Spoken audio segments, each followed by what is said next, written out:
Acute disease ছাড়াও অনেক বাচ্চারা অনেক ক্রনিক সমস্যা নিয়েও কিন্তু আসে।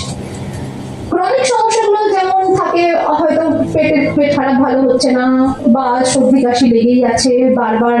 আর এখন তো অ্যালার্জির সমস্যাটা অতিরিক্ত বেশি, ছোটবেলায় মানে ছোট বাচ্চাদেরকে প্রচন্ড ভাবে নিউলাইজার দেওয়া হচ্ছে। এইসব যে সমস্যাগুলোতে এসে বলে, তার সাথে কিন্তু অনেকগুলো মনের কথাও বলে।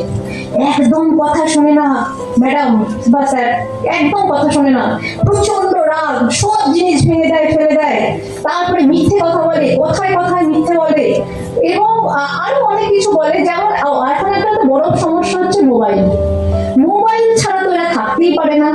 এছাড়া বিভিন্ন রাগ, জেদ, রেসলেসনেস, ভাঙচুর করছে, কথা মানে অবাধ্যতা, এবং হয়তো আপনার চেম্বারে এসেও সে দৌরাত্ম করছে বাচ্চা। কিন্তু হয়তো বাচ্চার মা আপনার কাছে অ্যালার্জি নিয়ে ট্রিটমেন্ট করতে এসছে, কিন্তু বাচ্চা তো এসে হয়তো আপনার টেবিল চেয়ারের উপরে উঠে নাচানাচি শুরু করেছে। এটি আপনি কি করবেন? নমস্কার, আপডেটেড হোমিওপ্যাথির পক্ষ থেকে আপনাদের স্বাগত।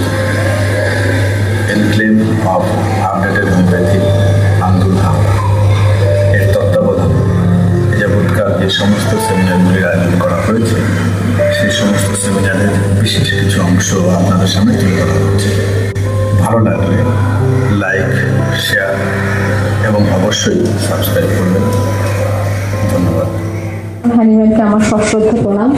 আর আজকে যার জন্মদিন স্যারদের স্যার ডক্টর এসপি স্যারকে আমার সশ্রদ্ধ প্রণাম জানাই, এবং মঞ্চে উপস্থিত আমার স্যারেদেরকে আমার সশ্রদ্ধ প্রণাম জানিয়ে আমার বক্তব্য শুরু করছি। আজকে আমার বিষয় হচ্ছে শিশুদের বিভিন্ন সমস্যা। তবে একটা কথা এক্ষুনি বলছিল রবিরুদ্র যে এটা মন নিয়ে কারবার, কিন্তু হোমিওপ্যাথিতে কিন্তু শুধু মন হয় না, মন শরীর হোলিস্টিক অ্যাপ্রোচ। ঠিক আছে, আজকে যেটা বলবো অবশ্যই মনটাকে একটু বেশি ফোকাস করবো, তবে মনকে ফোকাস করলে সবটাই হয়ে যাবে। তবে আজকে আমার মানে আলোচনার মূল বিষয়টা হচ্ছে রাগ আর জেদ। বাচ্চারা মানে রাগ জেদের ব্যাপারটা কিন্তু ম্যাক্সিমাম বাচ্চার মাই এসে বলে, দেখো একদম মানে এত রাগ না, ভীষণ রাগ, কারোর কথা শোনে না, এই বাড়িতে আসলে যেটা চাই তো চাই। ম্যাক্সিমাম বাচ্চার বাবা মা কিন্তু এই কমপ্লেন করে। তবে সবার আগে বলি, আচ্ছা এই কমপ্লেনটা তো ঠিকঠাক কমপ্লেন তো? মানে বাচ্চার মা বা বাবা যিনি বলছেন যে বাচ্চা ভীষণ দুষ্টু বদমাইশ, বাচ্চা সত্যি দুষ্টু বদমাইশ তো? এটা যদি আমাকে জাজ করতে হয়, তাহলে কিন্তু আমাকে একটু সাইকোলজি, সাইকিয়াট্রিক ব্যবস্থা হতে হবে। প্রথমেই বলি যে বাচ্চার মা এসে বলছে যে এরকমটা ছিল না, জানেন এই দেখা যাচ্ছে 2-2.5-3 বছর থেকে এই বেশি বদমাইশি করছে, বা একদম কথা শুনছে না, ভীষণ রাগ হয়ে গেছে, স্কুলে ভর্তি করেছি তারপর থেকে প্রবলেম। আচ্ছা, এখানে তো বাচ্চার কথা জিজ্ঞাসা করবো, তার আগে মাকে জিজ্ঞাসা করি যে আচ্ছা আপনি কি কোনো রকম টেনশনে ভুগছেন? বা মা দেখছি ভীষণ সেজে গুজে একদম লিপস্টিক পরে, কপালে একটা বড় টিপ, বা একদম মডার্ন সেজে একটা ছোট জামা বা একটা জিন্স পরে এসে বাচ্চা ভীষণ বদমাইশি করছে, ভীষণ এত ঝামেলা করে না। মানে এসেছে আমার চেম্বারে 2-3-4 দিন আগে, হয়তো মাই প্রচন্ড প্যানিক, বা এই বছর খানেক হলো মা মারা গেছে, তারপর থেকে আমার ছেলেটাও আর কথা একদম শোনে না, মাই ডিপ্রেসিভ হয়ে বসে আছে, বা মায়ের ভীষণ ম্যানিক। তাহলে এই মা বাচ্চা হয়তো খুব সামান্য দুষ্টামি করছে, বা বাচ্চা একটু রাগ করছে, তাকেই হয়তো একটা ভীষণ জোরালো ভাবে বলছে ভীষণ বদমাইশ হয়ে গেছে। তাহলে প্রথমে আদবেও যা কমপ্লেন আসছে, আসলে পুলিশের কাছে গিয়ে আমরা যখন কমপ্লেন করি, আগে কিন্তু তারা জিজ্ঞাসা করে সে কমপ্লেনটা সত্যি কিনা। তাহলে এটা আগে আমাকে প্রথমে দেখে নিতে হবে যে এটা সত্যতা কতটা। 2 নম্বর কথা হচ্ছে যে বাচ্চার বয়স কত। এরা কিন্তু বাচ্চার মায়েরা এসে বলে ছোটবেলায় জানেন তো ভীষণ শান্ত ছিল, এই 3-4 বছর হয়তো বাচ্চার এখন বয়স হচ্ছে ধরুন 6 বছর 7 বছর, তখন বলছে যে বাচ্চা ভীষণ দুষ্টামি, মানে একটু রাগ বেশি দেখাচ্ছে, একটু যেন বেশি ইমোশনাল, কিছু বললেই তো এই কদিন আগে তো পেশেন্ট বলছে ওর নাকের ডগায় রাগ, ভীষণ এত রাগ ছিল না, নাকের ডগায় রাগ। তা এত রাগ হলো কেন? এখানে কিন্তু অ্যাডিং আর কি একটা কথা, এখানে একটা ঘটনা বলি, সেটা হচ্ছে আমরা পিউবার্টি জানি, কিন্তু পিউবার্টির আগে 2 থেকে 3 বছর বয়সে একটা ফেজ হয়, তাকে বলে অ্যাডিনার্কি। তখন অ্যাড্রিনালিন সিক্রেশন হাই আপ হয়, মানে তখন জাস্ট অ্যাড্রিনাল গ্ল্যান্ড গুলো একটু এনলার্জমেন্ট হচ্ছে বা পিউবার্টি আসবো করছে। এই সময় কি কি সিমটমস হয় না, এই সময় হয় একটু মানে এক্সেসিভ হয়তো হেয়ার গ্রোথ, মানে পিউবার্টি স্টেজে রিপ্রোডাক্টিভ একদম রিপ্রোডাক্টিভ অর্গান গুলো তখন ডেভেলপমেন্ট হয়নি, কিন্তু জাস্ট পিউবার্টি স্টেজে ঢোকার আগে যখন যে সিমটমস গুলো আছে সেকেন্ডারি রিপ্রোডাক্টিভ যে সাইন সিমটম গুলো সেই যখন আসছে বা একটা স্মেলিং আসছে ওই সোয়েটে, এই সময় বাচ্চা কিছু কিছু ইমোশনাল চেঞ্জেস হয়। এই সময় আমি এরপরে কিছু সাইকোলজিক্যাল কিছু স্টেজের কথা বলবো, এর সাথে মিলে যাবে দেখবেন। তারা কি হয়, তারা ছোটখাটো বিষয়গুলোতে কেঁদে ফেলে এবং নিজের মনের কথাটা যেটা আগে হয়তো বললে হয়তো বুঝে যেত, তখন কিন্তু তার মধ্যে আইডেন্টিটি আসছে, না তুমি আমার কথা শোনো, আমি যেটা বলছি তুমি শুনছো না, কারণ একটু শোনো। এবং তারপরে হয়তো মা বাবা পাত্তাই দিল না, তোর কথা কি শুনবে ছোট বাচ্চা, এটা কিন্তু বলছে। এবং তার ফলে তার যে সেই ইমোশনটা সে কিন্তু রাগে ট্রান্সফার করছে। এটা কিন্তু অ্যাডিনার্কির একটা সমস্যা। 6 থেকে 9 বছর বয়সের বাচ্চাদের একটু রাগ বেশি হবে, কিন্তু কতটা হবে তার অবশ্যই মাপকাঠি নেই ওরকম ভাবে, কিন্তু তাও কতটা বললে বুঝবো যে এটা অ্যাডিনার্কি চলছে আর কোনখানে বলবো যে না এবার কিন্তু আমাদের একটা কাজ হয়েছে। তাহলে অ্যাডিনার্কিতে বাচ্চার 6 থেকে 9 বছরে একটুখানি রাগের প্রকাশ হবে, তাহলে এগুলো আমার ইগনোরেবল। এরপরে কখন বুঝবো যে না এখানে কিন্তু রাগটাকে আমাকে বেশি করে ভাবতে হবে, তো কোনখানটায় না, যেখানে দেখা যাচ্ছে স্কুল থেকে কমপ্লেন আসছে, মা বলছে যে বাচ্চা বাড়িতে ভীষণ দুষ্টামি করে, কিন্তু হয়তো আপনার চেম্বারে বাচ্চা শান্ত আছে, সেই বাচ্চার রাগটাকে আপনি কম গুরুত্ব দিন, কিন্তু যদি দেখেন যে বাচ্চা সেখানেও ছোটখাটো বিষয়ে ভীষণ আউটব্রাস্ট করছে বা ভীষণ দৌরাত্ম্য করছে বা রেসলেসনেস। আমার একটি ঘটনা মনে আছে, একটি বাচ্চা আমার চেম্বারে এসে ঢুকেছে, ওর মা এসে বসেছে, বাচ্চা এসে পুরো আমার টেবিলের তলায় এসে আমার পা ধরে টানছে। অর্থাৎ সে কিন্তু ওই মানে একটা আননোন সারাউন্ডিংও সে কিন্তু নিজের ইমোশন কন্ট্রোল করতে পারছে না। এই জায়গাটাই কিন্তু আর অ্যাডিনার্কি বলে চলছে না। এখানে কিন্তু আমাকে ভাবতে হবে যে না এই রাগ বা এই রেসলেসনেস, এই জেদ, না তুমি আমাকে দাও আমার স্টেথোটা, সে নেবে, দাও আমাকে স্টেথোটা, আমি বলছি না আমাকে দাও। তাহলে আমি একটা অপরিচিত মানুষ, সেখানে এসেও কিন্তু বাচ্চার অ্যাঙ্গার এবং জেদ প্রকাশ পাচ্ছে। অর্থাৎ বাচ্চা বা এরকম মাও তো বাড়িতে ভীষণ ফাটিয়ে ঝগড়া করে, ভীষণ অশান্তি করে, ভীষণ রাগ করে, কিন্তু আমার কাছে সে একদম চুপ। এই বাচ্চার রাগ আর যে বাচ্চা এসে আমার স্টেথো চাই তার রাগ কিন্তু আলাদা। তাহলে তাকে আমাকে কিন্তু বেশি গুরুত্ব দেবো, এবং সে গুরুত্ব কিভাবে দেবো সেটা নিয়ে আসছি আলোচনায়। আর কি না, স্কুলে দেখা যাচ্ছে যে অন্য বাচ্চারা তাকে খেলায় নিচ্ছে না, কারণ সে মারামারি করে বা সে একটু আইসোলেটেড হয়ে যাচ্ছে, বা স্কুল থেকে বারবার কমপ্লেন আসছে যে না আপনার বাচ্চা কিন্তু কথা শোনে না, আমরা বললেও ঠিক মানছে না। এরকম স্কুল থেকে কমপ্লেন আসছে, পিয়ার গ্রুপ অর্থাৎ যাদের সাথে সে খেলাধুলা করে তাদের থেকে আইসোলেটেড হচ্ছে। ও তো মারে কাকিমা, মানে বাচ্চার মা বলছে কাকিমা ও তো আমাদের ধরে মারে, ওই জন্য আমরা খেলাই নেই না, এটা বলেছে সে বাচ্চার মা। এরকম দেখবেন আপনাদের চেম্বারে এরকম প্রচুর ঘটনা ঘটবে। এই রাগকে কিন্তু আমাকে গুরুত্ব দিতে হবে। তাহলে এই জায়গাটা কিন্তু অ্যাডিনার্কি বা এমনি নর্মাল যে রাগের থেকেও কিন্তু একটু বেশি। এবার রাগটা চিনবো কি করে যে কার রাগ কেমন? তাহলে আমাকে অ্যাজ আ হোমিওপ্যাথ আমার কাছে তাহলে আমাকে কাজ করতে হবে না, আমাকে রাগটা কিরকম রাগ তাকে চিনতে হবে, তাকে একটা ডিফারেন্সিয়াল ডায়াগনোসিস করতে হবে যে রাগটা কোন রোগের মধ্যে পড়ছে। তারপরে ওষুধ তো আমি জানি আমার থেকে সকলে ভালো জানেন, সেটা থেকে দিতে হবে, কিন্তু ডায়াগনোসিসটা কিন্তু বা আমি কিভাবে বুঝবো সেটা বুঝতে গেলে কিন্তু আমাকে একটু সাইকোলজির ব্যবস্থা হতে হবে। সাইকোলজিক্যালি যদি আমাকে বুঝতে হয় যে রাগটা কেমন, তার ব্যাকগ্রাউন্ড জানতে হবে যে কবে থেকে রাগ, কখন থেকে রাগ? আচ্ছা, ওকে জন্মের পর থেকেই প্রচন্ড রাগ ছিল যে দুধ না দিলেই ভীষণ চিৎকার করতো, বা খিদে পেলে এমন অসব ঝামেলা করতো, বা ঘুম পাড়ানো যেত না? এটা কি জন্ম থেকে, নাকি কোনো সার্টেন এজের পর থেকে, যে না 2, 2.5, 3 বছর এর পর থেকে, নাকি 5, 6 বছর এর পর থেকে? একটা সার্টেন টাইমের পর থেকে একবার রেস্টলেসনেস, এটা কিন্তু আগে আমাকে ধরতে হবে। এর মধ্যে আমি যেটা বলবো সেটা হচ্ছে সাইকোলজির একটা সাইকোসোশ্যাল ডেভেলপমেন্ট পার্ট। এরিক এরিকসনের একটা সাইকোসোশ্যাল ডেভেলপমেন্টের একটা স্টেজেস আছে, সেই স্টেজগুলো নিয়ে একটু আলোচনা করবো। এই স্টেজগুলো 0 থেকে 18 মান্থস হচ্ছে ট্রাস্ট ভার্সেস মিসট্রাস্ট।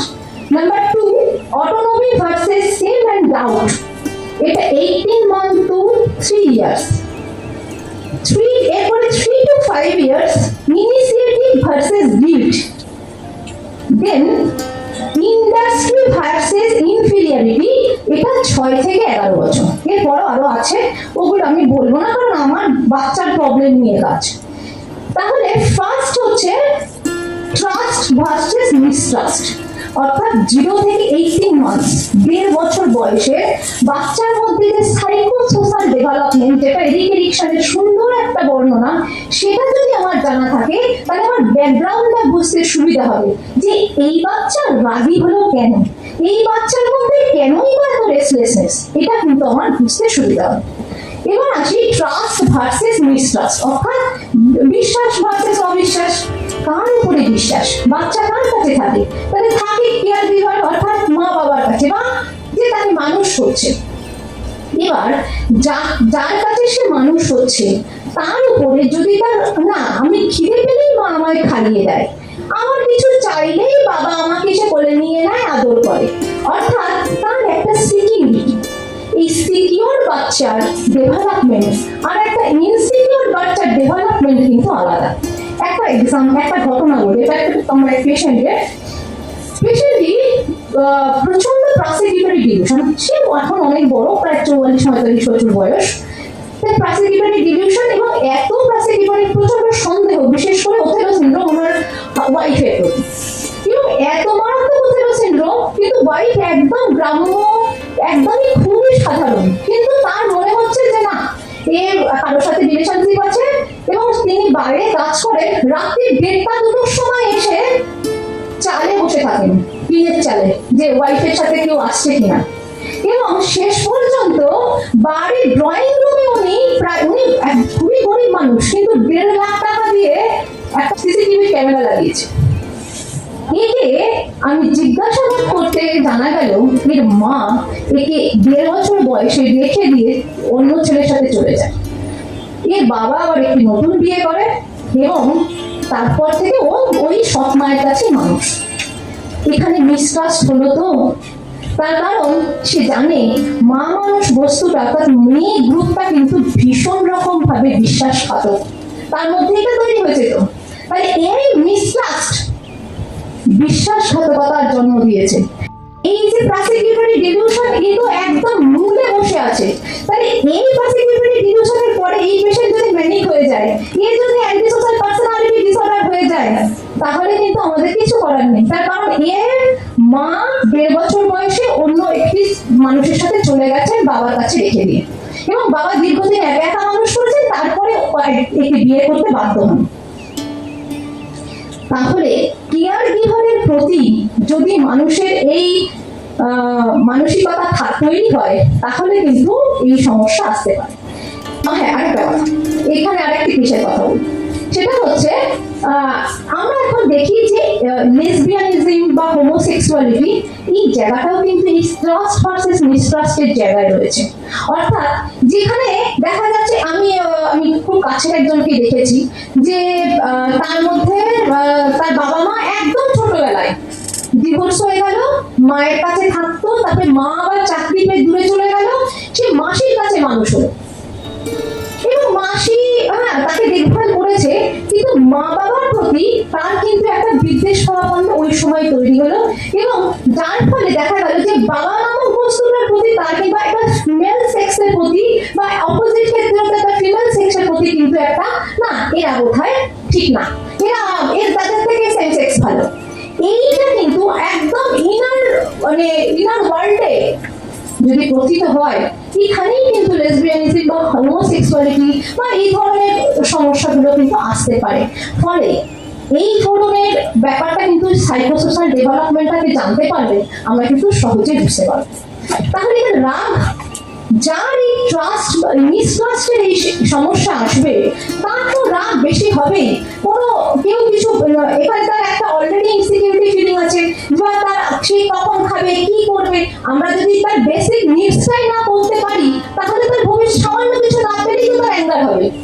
তাই এক্ষেত্রে কিন্তু অ্যাঙ্গার অনেক বেশি দেখা যায়।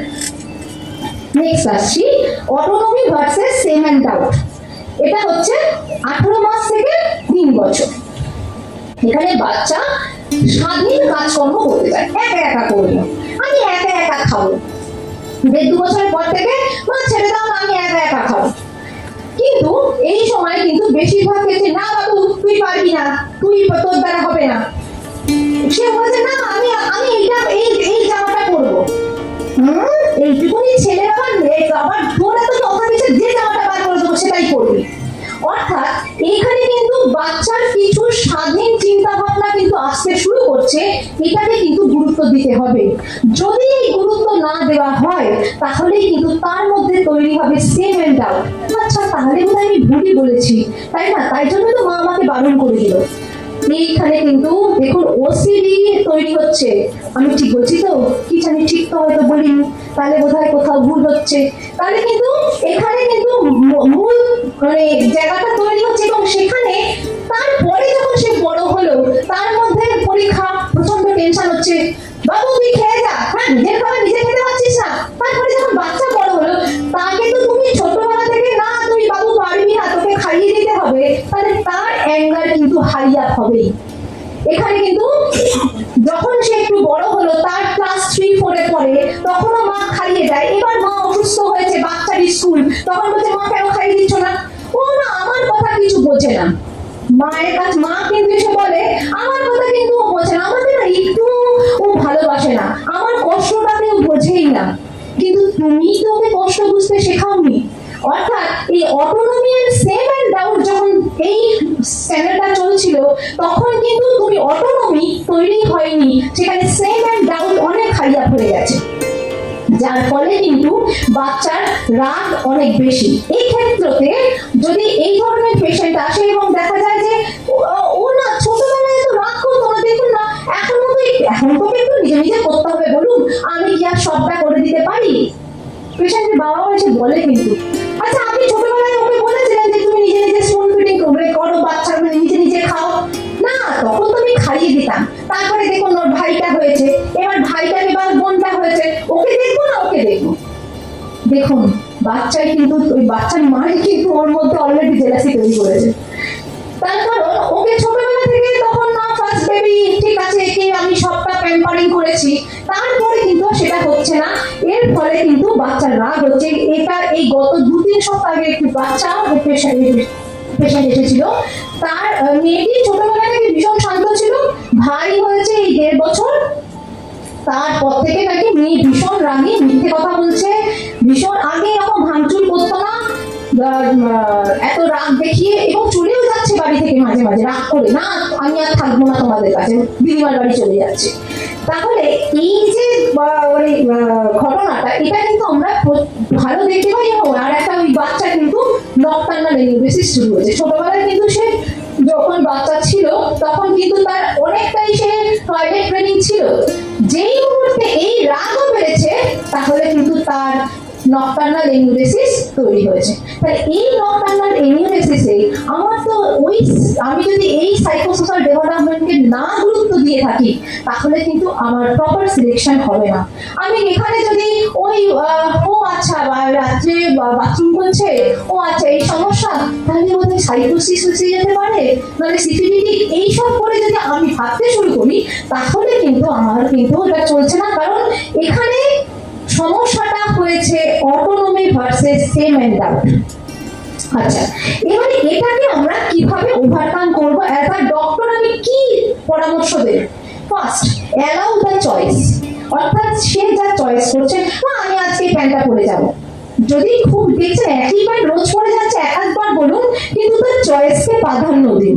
Number 2, encourage self care activities, অর্থাৎ তার নিজে নিজে জামা কাপড় পরা, নিজে নিজে খাওয়া বা হাত ধুয়ে খেতে বসা, এগুলো তাকে নিজে নিজে করতে দিন।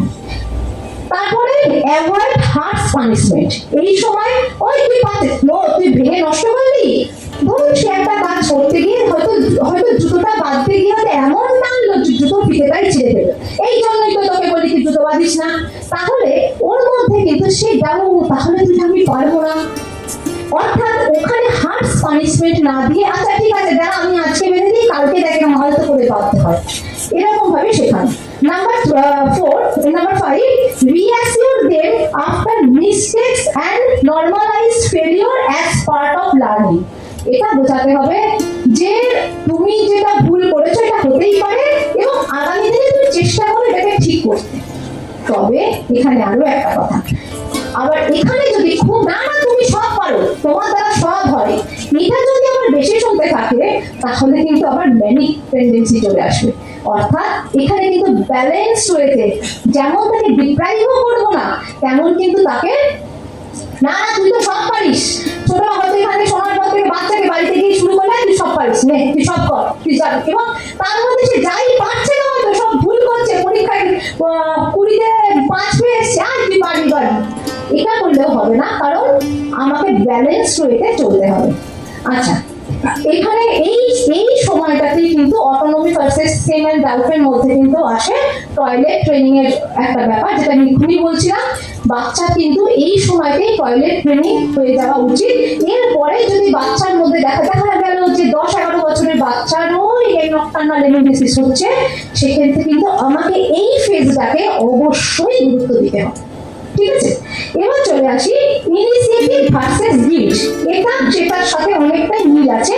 এটা হচ্ছে প্রি স্কুল চিলড্রেনদের মধ্যে 3 থেকে 5 বছরের বাচ্চার মধ্যে দেখা যায় যে শিশু এই সময় মানে কিছু প্ল্যান করে যে আচ্ছা কালকে আমি এইটা করবো, কালকে ফুটবলটা নিয়ে মাঠে যাব সকালবেলা, বা আজ কালকে সকালবেলায় ছবি আঁকতে বসবো, ইত্যাদি ইত্যাদি। কিন্তু এই সময় যদি সে হয়তো একটা ছবি এঁকেছে, ওই সময় মানে দেখা গেল তার বন্ধু তার থেকে অনেক ভালো ছবি এঁকেছে, তাকে হয়তো মা হয়তো বলছে এটা ছবি আঁকা হয়েছে, এটা কি বসে রং করেছিস, হ্যাঁ একদম পুরো কালো করে ফেলেছিস, অর্থাৎ তাকে গাইড না করে তাকে ক্রিটিসাইজ করাটা ঠিক নয়। কিন্তু কারণ এই জায়গাটা বললাম যদি সে যদি বারবার ক্রিটিসাইজ হতে থাকে তাহলে কিন্তু তার নিজের প্রতি কনফিডেন্স তৈরি হবে না, এবং ওসিডি বা এই ধরনের যেগুলো সাবমিসিভ ডিপেন্ডেন্ট পার্সোনালিটি, ওসিডি বা একটা প্যানিক যে আমার দ্বারা তো হয় না, বা সোশ্যাল ফোবিয়া, এইবারে যেটা অ্যাভয়েডেন্ট পার্সোনালিটির মধ্যেই থাকে, এগুলো মানে পার্সোনালিটি ডিসঅর্ডার এগুলোর মধ্যে কিন্তু তৈরি হতে থাকবে। এরপরে আসি যে এই জায়গাটাতে আমরা কিভাবে আটকাবো। Thank you.